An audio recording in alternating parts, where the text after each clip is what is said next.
Hello there and welcome to another interesting episode of the interview. I am delighted that you decided to join us today. As I always do, I encourage you that you share this video and also like it so that other people will be able to follow us today. I'm delighted to have Rijo Shekari that I will be introducing in a jiffy, and I can bet you that this interview, like other ones, will be very interesting. So I will just go ahead and introduce my guest for today, even as we kickstart this wonderful conversation. Today, I'm delighted to have Mr. Rijo Shekari, who is a chartered accountant with over 14 years of experience in retail and commercial banking, operational risk management, and compliance. He started his career in banking operations in First Bank and progressed to Stanbic IBTC, where he held the position of relationship manager. At Stanbic, he was responsible for selling mutual funds and managing portfolio accounts for institutional investors and high net worth clients. Following this experience, Shekari moved to the banking arm of Stanbic IBTC Group as an operational risk management officer with oversight over 150 branches and 2 subsidiaries. He held this position until he joined ASO Savings and Loans PLC as head of operational risk management and compliance, and building the department from scratch. Shekari is a fellow of the Association of Chartered Certified Accountants, United Kingdom, and a Commonwealth scholar. He holds a BSc in accounting from Ahmadu Bello University and an MSc in finance and management from Cranfield University in the United Kingdom. Shekari is a governance and foreign policy analyst. In 2019 Nigerian General Elections, Shekari contested for the Southern Kaduna senatorial position in the National Assembly under the Social Democratic Party. I'm so delighted to have you join this conversation today. Thank you, Mr. Seth. Thank you. Thank you so much for the privilege to have this conversation with you. I want to start us off by talking about your senatorial campaign. You trained as a financial expert and have been working in that field for more than 1 decade. But in 2019, you decided to contest for the Southern Kaduna senatorial seat in the National Assembly. The first question is, what informed that leap from accounting? What was the motivation for contesting for such an important electoral position? First of all, I would say my reason for running for that office is twofold. The first being that since as a young kid growing up, my father never took us to the village, and after he died, I decided to go home, find out where I'm from, and I took a journey home. And on getting to my village, I couldn't really reconcile how people were living in abject poverty and that kind of stuff. So from that moment, I began to have interest in politics. And then as the years went by, this was about 2008, 2009. And then as the years went by, it became more intense. After I got back from my master's in 2014, ahead of the 2015 general elections, I began to be more interested in the politics to learn and to gather as much information as possible. For 2019, I kind of sensed that there needed to be a shift, a generational shift in our public officers, i.e. that my father's generation, it was high time that they handed over to us, or it was high time that we took over from them in running the affairs of our communities, and they sat back, mentored us, and directed us. And those 2 reasons informed my decision for running for office in 2019. Oh, that's wonderful. Still talking about your decision to run, how was that journey like for you? Frankly speaking, I'm somebody that loves challenges, and for me, going for an office that high was definitely a challenge. I learned a lot, things that you can never learn within the 4 walls of a university, not whether in Harvard, Yale, Princeton, or or Oxford. You learn emotional intelligence, you learn how to deal with people, you learn how to manage expectations and all that kind of stuff. But above all, I would say that it was, I would say, 2 to 3 years of intense learning experience, because elections were in 2019, but we're campaigning for about 2 years prior to that election. So that entire period of going around 8 local governments, 87 wards, was afforded me the opportunity to meet different kind of people, and to be candid, it has even given birth to a new business, which hopefully will take off this year. Because while I was traveling around, I saw a lot of wastages, I saw opportunities. So who knows? That might have been the reason why God pushed me to contest. But above all, it was a win-win situation. And yeah, if I may chip in, you agree with me that in 2029 we saw a lot of young people coming out to run for office, even though many like me did not win, but I believe it was an icebreaker. And that is also one thing that I am grateful to God that we're able to achieve. And talking about, young people running in 2023, or let me just say that what were the major challenges that you encountered during your campaign? You just attested to the fact that many young people ran. Did you encounter any challenges, probably because of your age? Well, I think age, as they will say, is just a number. If you have the right message, and now when I'm talking about message is relative, because what would be message to you may not be necessarily be message to another person. So if you have the right message, if people have confidence in you, people will listen to you. Whether they will vote for you is another thing. But you see, the truth of the matter is, for young people, one of the things I noticed was the lack of funds. Despite the fact that I was running for office, I had to help other younger people or people running for other offices to either buy their forms or help them to do their posters and all that kind of stuff. So the major challenge, I will say, is the lack of funding. And for me, I ran under the platform of the SDP, and I was initially in the PDP, but I decided to move to the SDP for reasons best known to me. And because it was a party that didn't really have much structure in my senatorial zone, so I more or less took upon myself the burden of setting up those structures. So some local governments I had to set up. They didn't even have party offices. I had to do that. So you can imagine the amount of funding required to do that. Thankfully, 90% of people that supported me are from the southern part of this country, either from secondary school or university or business associates. So if that funding was not there, I probably may not have been able to go as far as I did.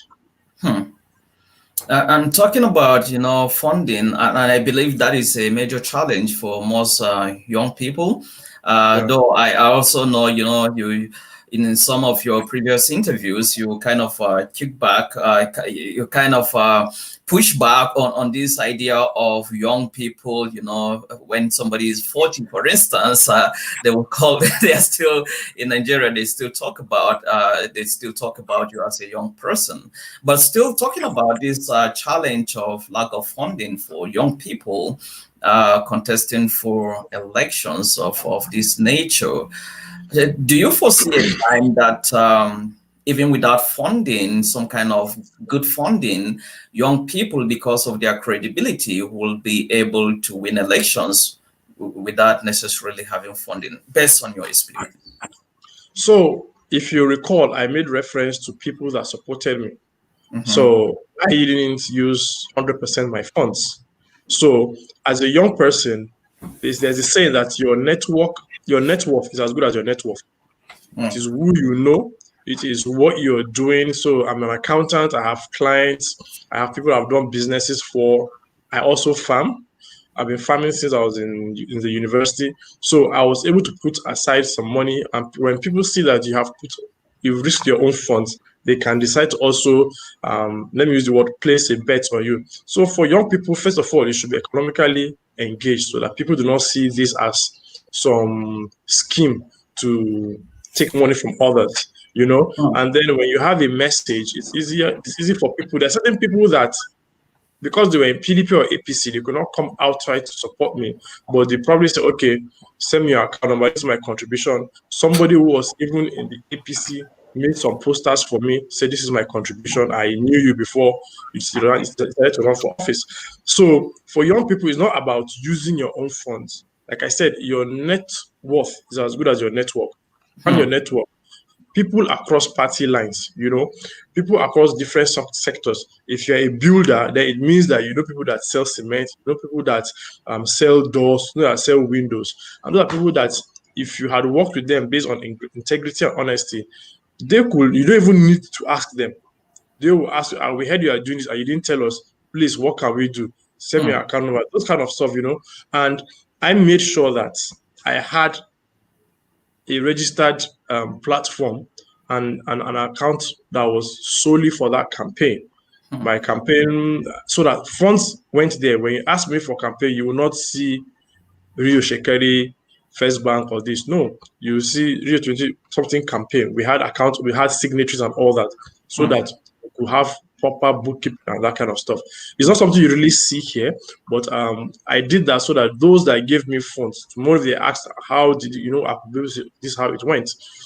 People didn't really do that, but over conversation, I was able to say we spend this amount on media, sometimes to even go on air, whether it's radio or TV.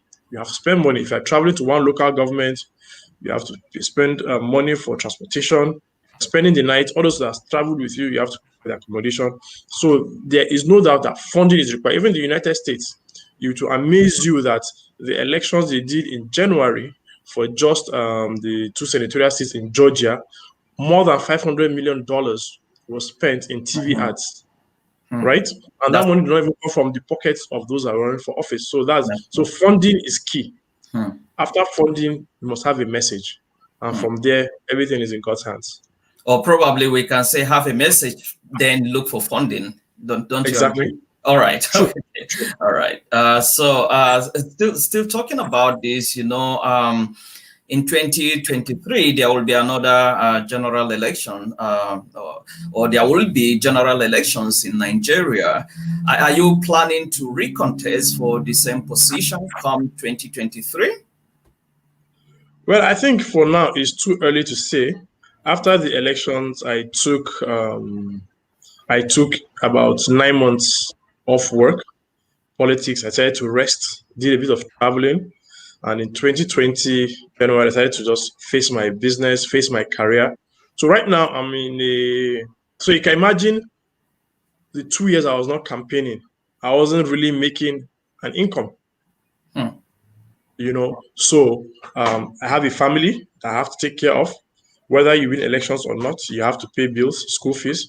So I've spent the last 1 year, and hopefully we'll spend the next 2-3 years to work further, on my career and improve my finances.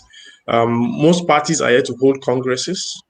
Nobody's really talking about 2023 for now. Even if we are working under the ground, it doesn't mean that I haven't been having meetings or speaking with people, but I think it's too early to say what I'm running for or if I will actually run. Okay, that's great.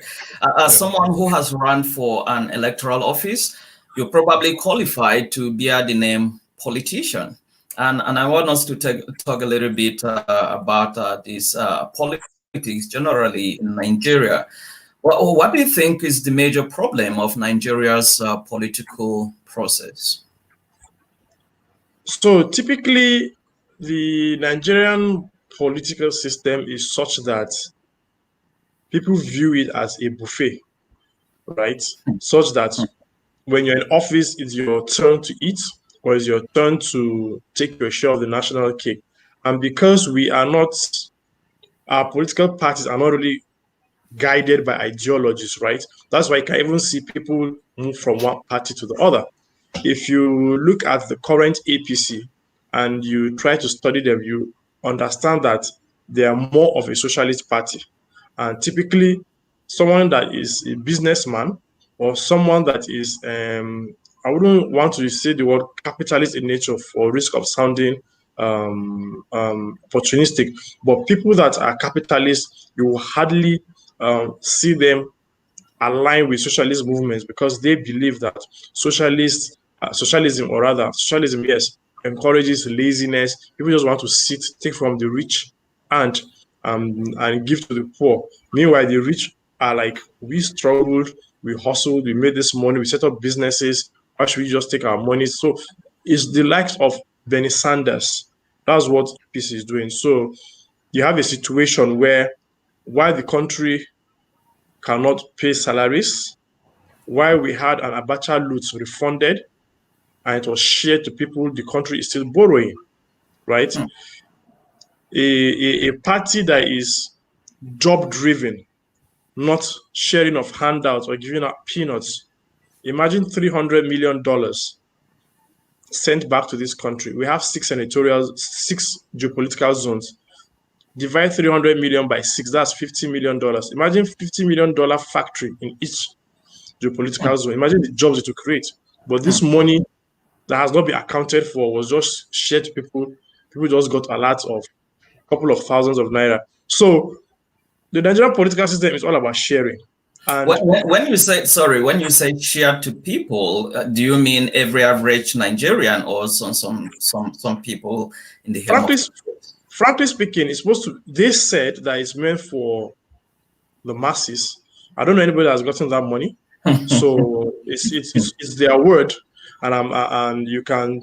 The internet doesn't lie. You can check. They said they shared the money, so typically, if I was in government or heading the government, I think that kind of money should have gone to more productive use, but it went to consumption as usual. We're a consuming country, and like I said, people that go into office are just there to take their share of the national. That is disheartening to hear.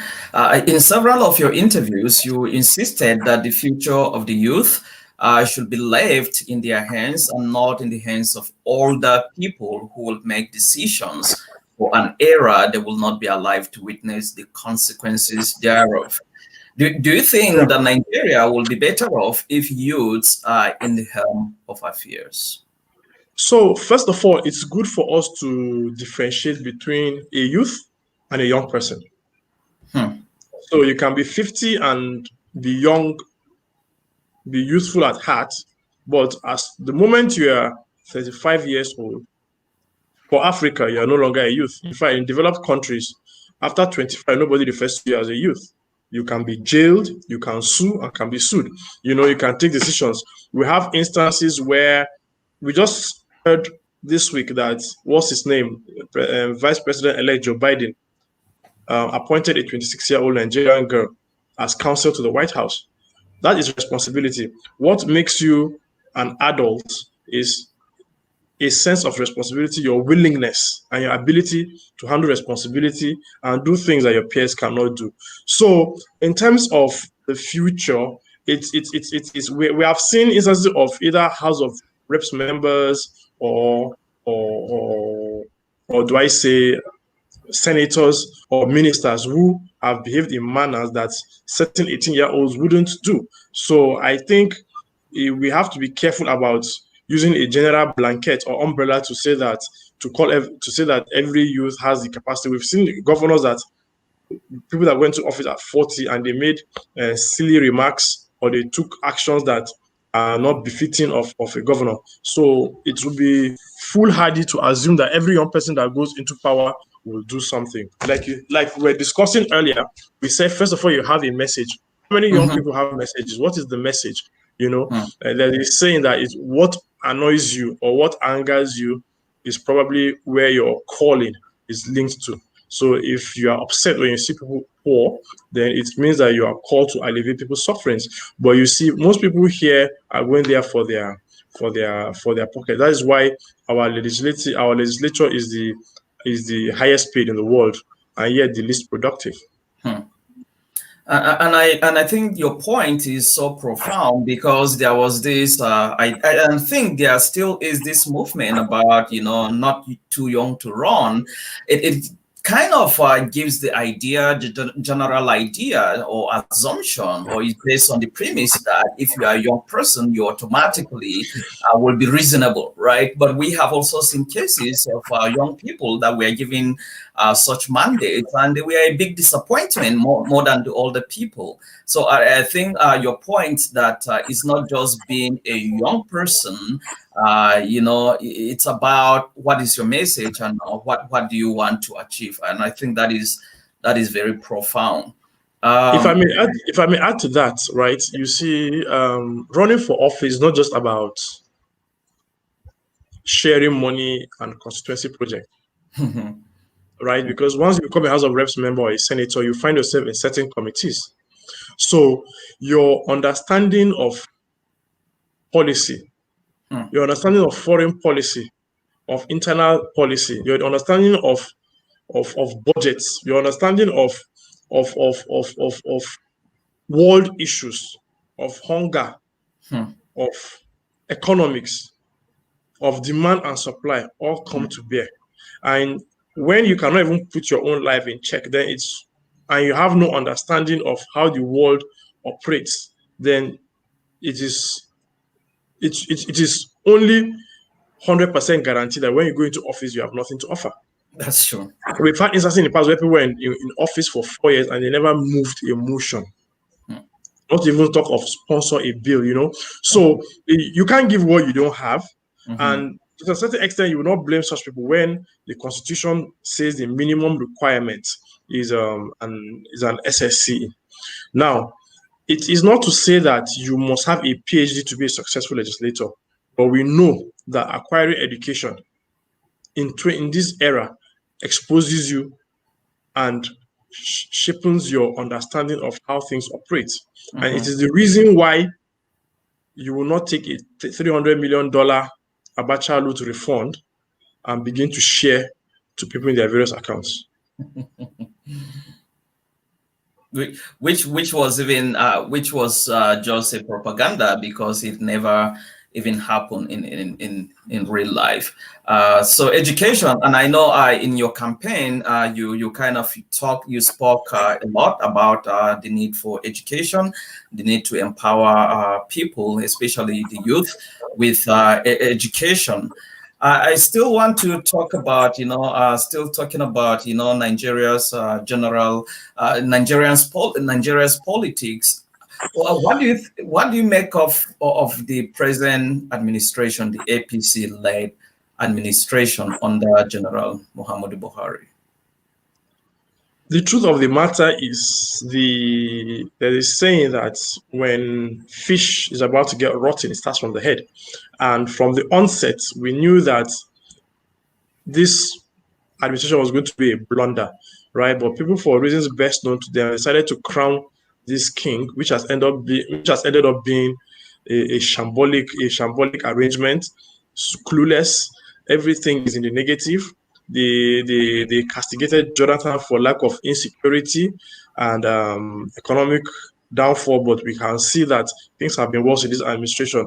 My major challenge with this administration is that all the either ministries or departments, they seem to be disjointed, so that you have a situation where, let me give a classic example. During the COVID, government decided to say, okay, let's empower youth, let's empower them, give them jobs. And there was this COVID fund for people to access and do businesses. And among those businesses, one of the things they listed was logistics business. So probably you could buy 2 or 3 bikes and then you could be doing delivery. And the maximum they were given was 1 million. But do you know that some months later, NIPOST came out to say that if you want to do a logistics business, you must pay fee of 2 million every year.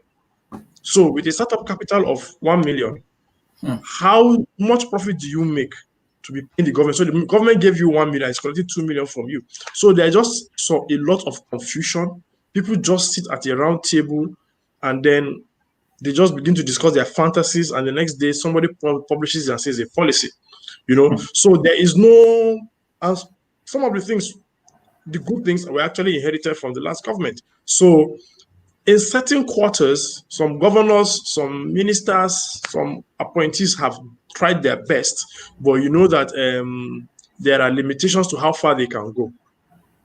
Be it the vice president. We've seen how the vice president has performed in the absence of his boss, and otherwise. So it is a matter of environment. A fish cannot thrive in the desert. So it's a case of a square peg in a round hole. You started off your political career by being a member of the People's Democratic Party, but you later, shifted, or you moved to the SDP, the Social Democratic Party. What informed that decision? To move to the Social Democratic Party? Yes. So people assume that when you're running for office, it's a do or die affair. But in the first place, when we started, you asked me what was my reason for running, and I told you why. So there was a reason, and then there was an objective. And my objective was twofold: that in my power, or God using me, that I will bring certain changes and differences. The key thing was poverty and insecurity, right? And then also that the youth, the young people of Southern Kaduna will be liberated, that they will have confidence in themselves, so much self-esteem that they can be able to run for these offices. You see people that are 40, they probably have families, and all they are just errand boys. So that was very painful to see. If you go to the other divide of the state, you see people from as young as 25, 30, their communities are already anointing them to become office holders. And then the elders just stay and give advice and admonish them. In our case, it's not the same.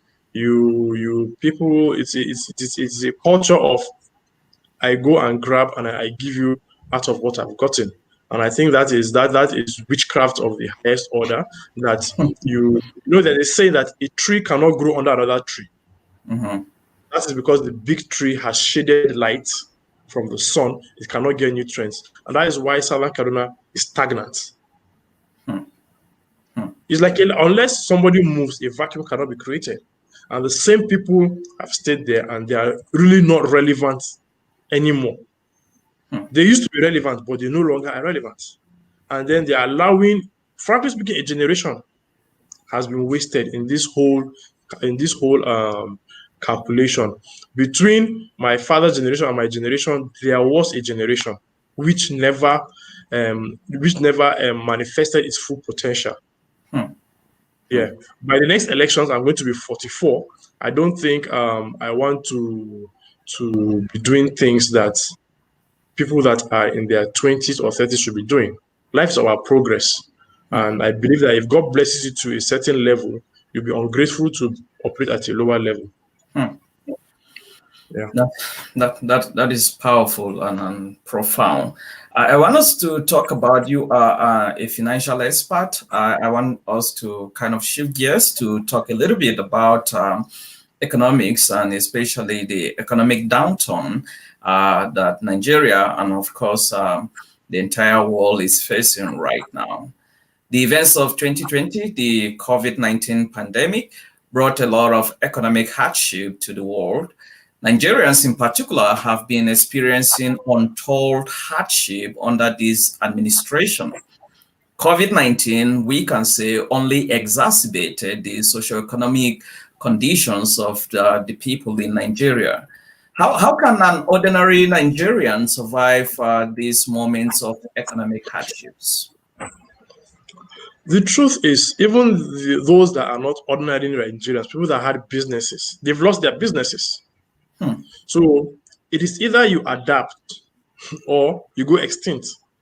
The human race has improved upon itself, and after every epidemic, after every crisis, it is the strongest that emerge. Whether it is America, China, Japan, or Russia, you find out that, like you said, every country has been hit by this crisis. Nigeria's issue is unique because we do not produce anything. The only thing that we can boast about the oil was not required during COVID because people were not traveling. And then there are certain countries that used to buy our own oil that have now developed cheaper means of producing their own fuel, and they no longer need ours. Now, despite the COVID crisis, during the COVID crisis, you saw people they were sharing food, palliatives around the world. Those foodstuffs were paid for, right? Which means that money went into some people's pockets. Nigeria used to be an agricultural producing nation, but that has not been the case. So probably during this COVID, we should have been feeding Africa. I imagine the amount of money we'll have made from feeding this continent. But we pay lip service to certain policies, and that is why even when the COVID came, even the farmers could not even produce. That was because even insecurity stopped people from going to their farms. In about 2-3 months ago, a bag of onions went to as high as 70,000 naira. 2-3 pieces of onions were going for 1,000 naira. In Nigeria, a country that about 70% of the nature of the country is arable. So we need to get our priorities right. For the common man, the truth of the matter is you have to, even for someone like I that earns a monthly income, I have to find alternative sources of income, because where I am working tomorrow, the economy might not benefit it. So for the common man, when you say the common man, what really is the common man doing? It's either you're an artisan or you're into farming, right? So, and if you are scared of going to your farm because you are afraid of being attacked by herdsmen, then I'm sorry to say I may not necessarily have the solution for you. People that can proffer solutions are people that have the resources to and the power and capacity to drive policies that can bring about changes.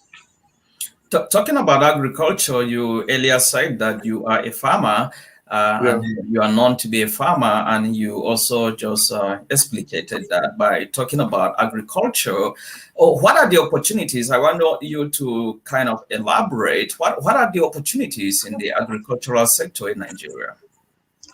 Well, the beauty about this is every region has something peculiar to it. This week, some people approached me. They were looking for cocoa to export.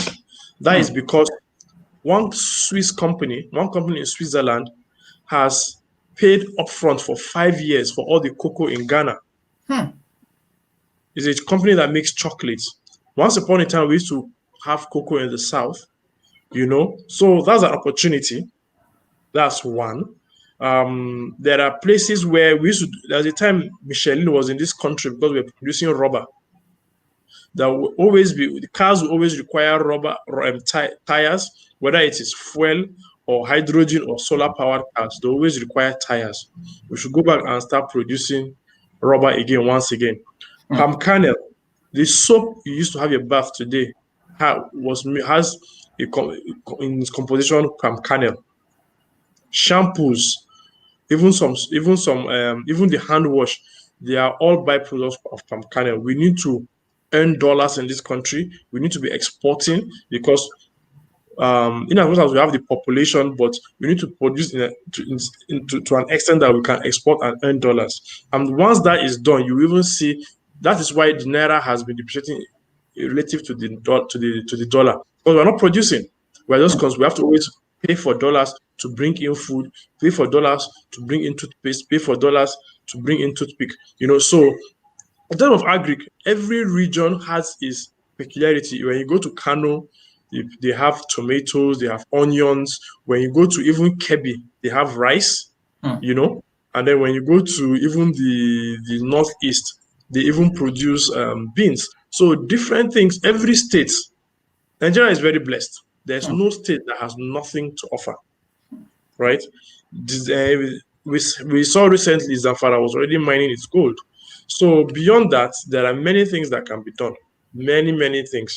In Enugu, they have deposits of coal that could last for more than 100 years. So it's how we utilize our resources beyond just Our natural resources beyond agri. We have fisheries. Even in Ghana now, if you go to Ghana, from where the rivers and the sea merge, right? They have about 2,000 hectares where they are farming shrimp. That could have been done in Port Harcourt, in Delta, in Akwa Ibom, in Lagos. But you see, the problem with this country is every any government action you see is not policy driven but transaction driven. It's a contract. It's meant for people to hammer and move on. It's not a policy. It's not sustainable. It's not something that can last 10, 15 years. Since I was a child, I was vision 2010, 2020. Now I go to 30. So every decade the goalpost keeps shifting. And talking about all these, mineral resources and all the opportunities in Nigeria that we have, why do you think that most Nigerians don't seem to see all the opportunities that we have in the country? Is it ignorance or is it something else? It's not ignorance. You see, first of all, some of these resources you're talking about, they are capital intensive. Okay. Right, especially when it comes even farming. How many people can afford tractors? That's the truth. During my campaign, in my hometown, I saw someone that borrowed a bowl of beans to plant in anticipation of paying back when he harvests. That's how poor. That's how bad people do not have access to funding, to finance. Even in America, they have agri cooperatives. Right, in places like US, UK, and Australia, if you are a dairy farmer, you have your cows, you just milk them every morning, put them in the tanks, and then there's a big truck that just drives through your farm, picks up, weighs them, gives you a ticket, and at the end of the month, you just get your check. We don't have infrastructure. If you try to even do a dairy farm in southern Kaduna, before you even milk and take it to maybe Abuja or Kaduna, because of heat, the milk will spoil, right? So why can't people go into this stuff? It's because, number one, there's no funding. Two, the environment is not conducive. The crisis in Zamfara and Birnin Gwari, because of the gold that is there, I can assure you that even with the US naval seal, no company will be able to successfully mine gold without recording casualties or loss of lives. So there is the issue of lack of funding. There is the issue of insecurity. In Southern Kaduna, we have instances where people could not go to farm because herdsmen were lynching them and killing them in the farms. So it's those are the issues. Until those factors are dealt with, then it will be almost impossible to make a headway. So on the one hand, we have opportunities, great opportunities in Nigeria, but on the other hand, there are all these structural problems that kind of hit with that, with achieving, which is a dilemma for the country. You are passionate about youth empowerment. And I asked this question already, probably is the question that you have answered already. So let me go to the next question. As a financial expert, do you foresee Nigeria coming out of recession in the next 1 or 2 years? So recession, first of all, is a technical term. Technical in the sense that for 2, 3, 4 consecutive months, you are retrogressing. And just 2 days ago, I saw that the inflation rate in Nigeria is now 15%. What? Which means that if last year, January, you had 1 million naira, this year, that 1 million is worth only 850,000 naira. So I have told you that there is a global issue, and countries that are doing well are countries that are manufacturing and producing. Right now, our country is borrowing for consumption, right? Until we start manufacturing, and that's why you see from every corner, government is trying to make money. Government has not even decided what it wants to do with the foreign exchange policy. Today they will do this. Today you see a bank will send a circular about this. Tomorrow they'll cap down on this. So the government is actually confused about what to do. However, the only way out for us is through production, and it's not just production for us to consume, because to fund infrastructure like building of roads, hospitals, government has to earn money. And right now, government is not earning money because people are not really traveling. Even Saudi Arabia, that was one of the number one producer of oil, is not favoring them. They have now embraced tourism. We all know how conservative Saudi Arabia is. Until recently, women were not driving. Until the last couple of months, they cannot go. They don't have cinemas. A woman can go to cinemas so that tourists can do what? Tourists can come. In Saudi Arabia, you cannot sleep in the same room in a hotel with a woman that is not your wife, right? But now they allow it, but they will tax you. So we need to be to come up with ways. The government has to be. They've not shown any.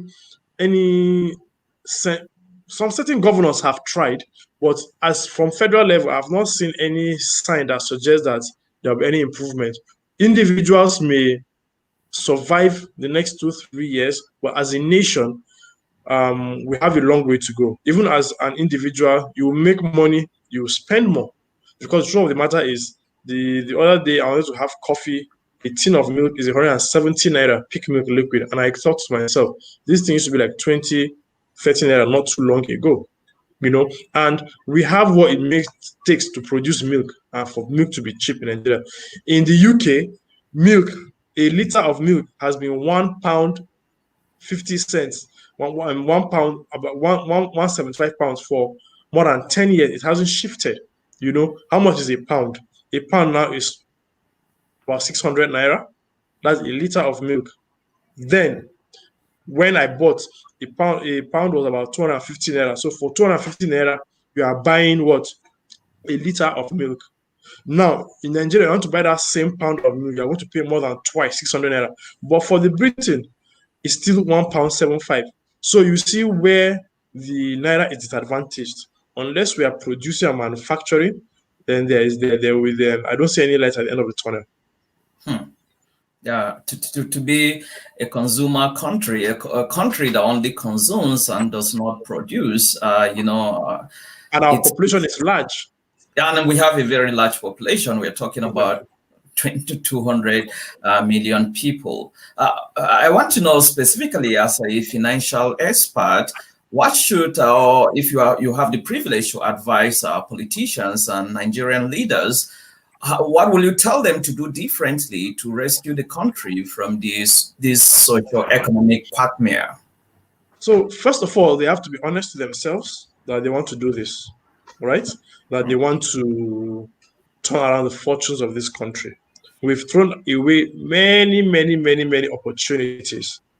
This may sound funny, but one thing that government needs to do is to cut down the public service. You go to the civil service, 10 people are doing one person's job. So much more than about 60% of the budget goes to paying salaries, and it is not sustainable in any part of the nation. It is not effective. It is not efficient. Money that should have gone into building of hospitals or training doctors is going into salaries of people that will come to work on Monday, or people that only come to work when they're paying salary. That's one. Number two, part of the... Probably before you go to the second point, what you just said may be a little bit controversial. So I want you to clarify. How do you balance this, idea of sacking government employees, whereas you have millions of people that are unemployed? How do you balance that? So thank goodness you spoke about balance. So how do you reconcile 10 people doing one person's job and then those 10 people taking salaries that should have built a healthcare center in your village such that the pregnant woman does not leave Angwarimi and go to Zonkwa just to give birth, but there is a maternity ward in her hometown. So you're talking about sacking, but it's still a leakage. Those people might have been more productive if they were probably engaged in farming or some production, right? The timing may be wrong, but I strongly agree that, and that is why even in terms of whether it's IMF or World Bank, when they have been hammering on this issue for donkey years, if you have your own personal business, I doubt that I've never gone to any private company and I see somebody has 2 or 3 secretaries or PAs. When in civil service, you have one person will have 5 PAs doing a job that one person can do. That is revenue leakage, right? So that is one aspect. Secondly, the governors, I think this is where the issue of restructuring comes into place. And for me, restructuring is more about the states having more power. We've seen a situation whereby Zamfara mined its own gold. So the question is, why can't an Enugu or an Edo state, why can't they go back to their rubber, their palm kernel? Why can't Kanu go back to its granules? Why we have this whole money that is being spent on trains, train. If those trains were all cargo, moving goods from Benue, from Zamfara, from Kano, moving food produce to the south and being exported, I can assure you that Nigeria will not be complaining, will not be where we are today. Wow. So what is your advice to unemployed Nigerians, especially those that are educated, that have finished colleges, universities, and what have you? They have all kinds of diplomas and degrees, but they do not have, they are not employed. What will be your advice to them as a financial expert? So this is not an issue of financial experts, yeah? It's one thing to be a financial expert, it's one thing to be an entrepreneur. Okay. To be an entrepreneur, it means to hustle. And every educated person, whether it's College of Education, whether it is university, whether you have a PhD, I have a master's in finance, I'm a chartered accountant, not even ICANN UK, but it will amaze you the kind of jobs or the kind of businesses I do to ensure that my family is comfortable, not just my immediate family, right? People that either I'm paying their school fees or that kind of stuff. So they say necessity is the mother of invention. Because I'm uncomfortable, I must hustle and work hard. There was a time that a farm in the north, they wanted to do some green farming of vegetables, and they needed manure, right? It will amaze you that went as far as Ibadan to all those poultry houses where they didn't even have where to throw away the chicken and cow dung. And we're bagging these things in trucks and we're bringing them to the north. And I made millions from that. It was a one-off, but I didn't tell myself that because I went to university, I cannot go and pack chicken shit. Excuse my language. But that's what they say. That's what they will say. I'm an accountant, but once in a while, I buy things and I sell that may interest people. So first of all, as an entrepreneur, they will tell you that you have to follow your passion, what you have interest. But when hunger strikes or bills come knocking on your door, your children's school, they don't want to know whether you work in a bank, whether you work in the ministry, or whether you're a pastor. All they know is you have children in this school, pay their school fees because they have to pay teachers. That's right. True. That's for the unemployed, all I can say is remove your garment of university or college of education or polytechnic and hustle. Dirty your hands. That's the truth. Even while we were doing campaign, I was farming corn. in a different local government. I was farming ginger in a different local government. I was farming yam in Sanga. I did about 8,000 heaps of yams in 2018. And because of too much rain, I lost about 30% of it. But the money I got from the yam paid school fees for my children for 1 whole year without me touching my salary or my savings. Wow. So that gives me peace of mind, right? You see, people think that, okay, I'm young, okay, we'll wait and see how this year will be. The year will finish, you look forward to next year, and then you just wake up one day and see that you are 50 years old, you are not employed, you are not employable, and you have not saved anything for yourself. That is when people will now start going to live in their family houses in the village. And before you know anything, slow death starts. Another topic for another day in terms of breaking that cycle of poverty, which, as far as I'm concerned, is almost like a curse in Southern Kaduna. Our people must be willing to break that curse to ensure that our communities, our families, and our communities have the best, because we have good climate, we have excellent climate, and that is why the so-called headsmen have been terrorizing us, because there is something under our ground. We live in a valley, so it's fertile from years of volcanic activities. We live in a valley, so the water table is very low. We have to take advantage of that. Nobody's going to do it for us. Yeah. So the way out for the unemployed Nigerian youth is entrepreneurship. Is that correct? It's hustle. It's not even entrepreneurship, it's hustle. Entrepreneurship says that today I'm going to build a shoe making business, and then you start. But because people that came about with entrepreneurship, right, they come from a society or a climb where if you walk into a bank, they see your business plan, they'll give you a loan. That's not the case here. Here, even the land in your village does not have a C of O.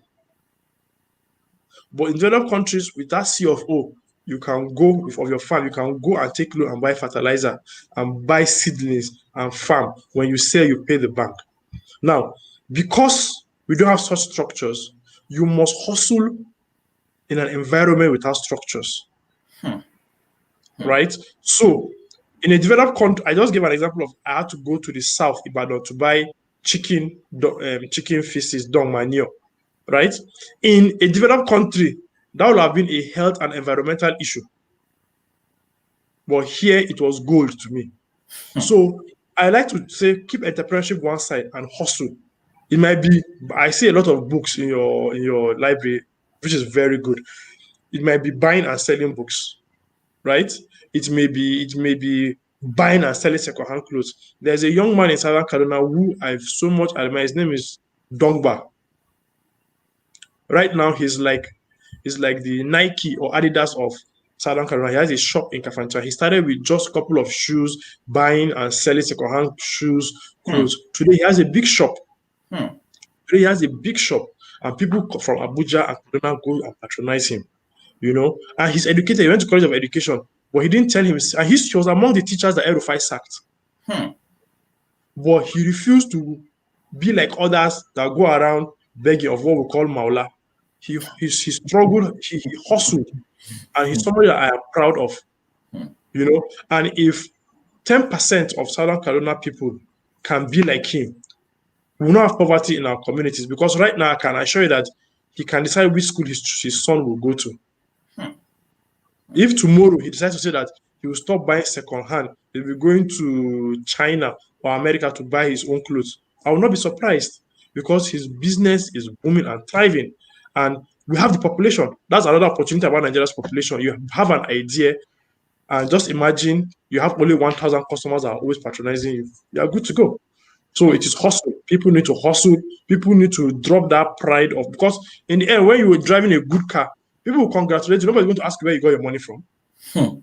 Unless, of course, they know you have Yahoo tendencies, but nobody's actually going to ask you where you got your money from. So people should hustle.